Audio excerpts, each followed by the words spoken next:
नमस्कार, मैं doctor Pramod Kumar green park से बोल रहा हूँ। आज सर्दी खांसी जुकाम पर आज हम वीडियो बनाएंगे हिंदी में। इसको ध्यान से सुनिए। सर्दी खांसी जुकाम बहुत इंपॉर्टेंट बीमारी है और ये लोग इसको आम बिल्कुल आसान तरीके से लेते हैं, वो बहुत ही गलत बात है। बहुत ही इंपॉर्टेंट चीज़ है।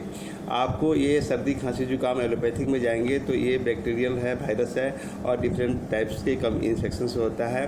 और ये पैथोलॉजिकल जांच में आपको पता चलेगा कि ये वायरल है, बैक्टीरियल है और किस तरह का बैक्टीरिया है।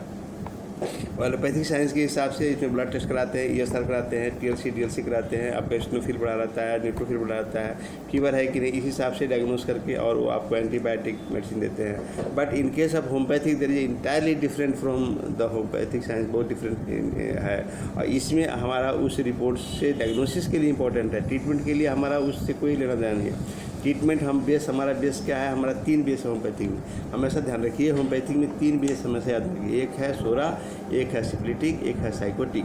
सोरा is a mother of all disease, इसलिए सोरा इंपॉर्टेंट है और उसके बाद सिफिलिटिक होता है, उसके बाद साइकोटिक होता है। अगर आपके पास कोई पेशेंट्स का डिस्चार्ज है, बहुत इंपॉर्टेंट चीज़ है, अगर पेशेंट में डिस्चार्ज आ रहा है, लाइक आपका ब्लडी डिस्चार्ज है, खून का डिस्चार्ज है मुँह से या नाक से या आपका कहीं से, इसके बाद इसका आपका येलो कफ का डिस्चार्ज है, पानी का डिस्चार्ज है नाक से या कफ से, तो ये डिस्चार्ज जहाँ भी आ गया आपका, ये डिस्चार्ज नाम करते ही आपका सिफिलिटिक में आ गया, पेशेंट सिफिलिटिक पेशेंट है। अगर डिस्चार्ज नहीं है पेशेंट का, आपका कोई डिस्चार्ज नहीं आ रही है और खांसी है, इसका मतलब आपको चेस्ट में कोई प्रॉब्लम है, उसमें आपका ओडोमेटस कंडीशन हो सकता है, सिस्ट हो सकता है, कोई ग्रोथ हो सकता है, टॉन्सिलाइटिस हो सकता है, नेजल पॉलिपस हो सकता है। तो इस हिसाब में अगर डिस्चार्ज नहीं है, आपका कफ है, ड्राई कफ है और कोई सॉलिडिफिकेशन आ गया, ग्रोथ हो गया, तो उस ग्रोथ को हम साइकोटिक के अंदर लाते हैं। वो बहुत इंपॉर्टेंट है। अगर आपका कोई इसमें ग्रोथ भी नहीं है, इसमें आपका जो है कोई डिस्चार्ज भी नहीं है,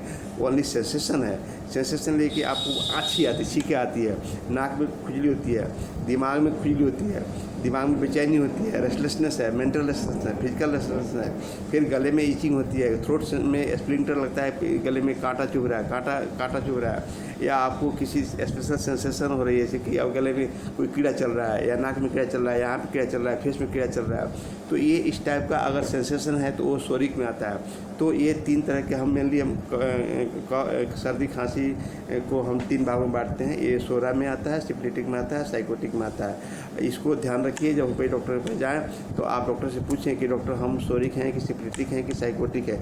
तीनों कॉम्बिनेशन भी हो सकता है, डिफरेंट कॉम्बिनेशन हो सकता है। उस कॉम्बिनेशन के हिसाब से आप सिम्टम लेकर के, साइन लेकर के और होम्योपैथिक मेडिसिन का सिलेक्शन करके और प्रॉपर एप्रोप्रिएट डोज, एप्रोप्रिएट उसका पावर, पोटेंसी और रिपीटिशन कितना दिन लेना है, ये बहुत इंपॉर्टेंट है। और इस तीनों को मिला करके आप जब इलाज करेंगे तो आप प्रॉब्लम क्योर हो जाएगा। अदरवाइज आप लेंगे सर्दी खांसी जुकाम, चलो मेडिसिन ले लेता हूँ, वो ठीक नहीं होगा। सर्दी खांसी जुकाम बहुत इंपॉर्टेंट है। ये आपका ये फैटल भी है, मर भी सकता है। मान लो आपके मुँह से वो कफ आ रहा है तो टीबी भी हो सकता है, आपका टीबी भी हो सकता है। मुंह से खून आ रहा है, वो कैंसर भी हो सकता है। तो ये आए नहीं कि मुंह से खून आ गया कोई जी कोई ऐसा नहीं है। तो ये आपका अगर कोई डिस्चार्ज है तो सिफिलिटिक है, अगर आपका डिस्चार्ज नहीं है, सॉलिडिफिकेशन है, तो आप साइकोटिक है। और ये आपका कोई आपका एलर्जी कंडीशन है, लाइक सेंसेशन है, किसी चीज़ से बढ़ता है, ठंडा से, गर्म से, ये कोई खास कोई है लेकिन डिस्चार्ज नहीं है, सॉलिडिफिकेशन नहीं है, तो वो सोरिक में आता है। और ये कॉम्बिनेशन भी हो सकता है। तो जब भी होम्योपैथिक में आए तो 3 बातों का ध्यान रखें, सोरा, सिफिलिटिक, साइकोटिक, तब आपका सर्दी खांसी जुकाम ठीक होगा।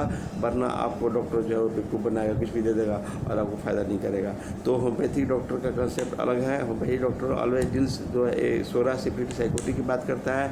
एलोपैथिक डॉक्टर जो है बैक्टीरिया, वायरस की बात करता है। जब भी डालेंगे तो बोलेगा आपको बैक्टीरियल इन्फेक्शन हो गया जी, आपको वायरस इन्फेक्शन हो गया जी, इन्फ्लुएंजा वायरस हो गया, बैक्टीरियल वायरस हो गया, है ना, ये ट्यूबरकुलर बैक्टीरिया आ गया जी। तो इस हिसाब से आपको उसमें डायग्नोस करेगा। होम्योपैथिक में आपका जो है वो डायग्नोसिस होता है, वो सिम्टम से हिसाब से डायग्नोस कर लेता है डॉक्टर, और साथ में पैथोलॉजी का भी हेल्प लेता है। कभी कभी विदाउट पैथोलॉजी आपको सारी कभी पैथोलॉजी का हेल्प लेना पड़ता है। इसलिए हम एलोपैथिक को ही मानते हैं, होम्योपैथिक को ही मानते हैं। एलोपैथिक जो उसका डायग्नोसिस है वो भी बहुत इंपॉर्टेंट है और होम्योपैथिक भी बहुत इंपॉर्टेंट है, क्योंकि जब एलोपैथिक से बीमारी हार जाता है, डॉक्टर ठीक नहीं कर पाता है तो होम्योपैथिक में आता है।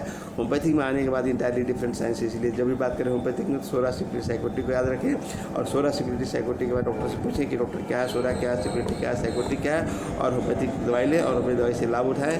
थैंक यू, नमस्ते। नेक्स्ट टाइम हम वीडियो बनाएंगे और मेरी वीडियो देखिए। मेरा नाम प्रमोद कुमार है और मेरे वीडियो को सब्सक्राइब करिए और शेयर भी करिए, और कोई कमेंट्स करना है कमेंट्स में करिए। Thank you.